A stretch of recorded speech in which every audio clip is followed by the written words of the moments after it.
और जब वो लोग यूसुफ के पास पहुंचे तो यूसुफ ने अपने हकीकी भाई को अपने पास जगह दी और कहा कि मैं तुम्हारा भाई हूँ, तो जो सलूक ये हमारे साथ करते रहे हैं उस पर अफसोस न करना। फिर जब उनका असबाब तैयार कर दिया तो अपने भाई के थैले में आफोरा रख दिया। फिर जब वो आबादी से बाहर निकल गए तो एक पुकारने वाले ने आवाज दी कि काफले वालों, तुम तो चोर हो।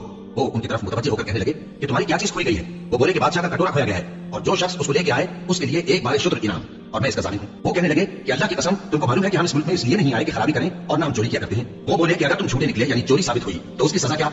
उन्होंने कहा कि उसकी सजा ये है कि जिसके थैले में वो दस्तयाब हो वही उसका बदल करार दिया जाए।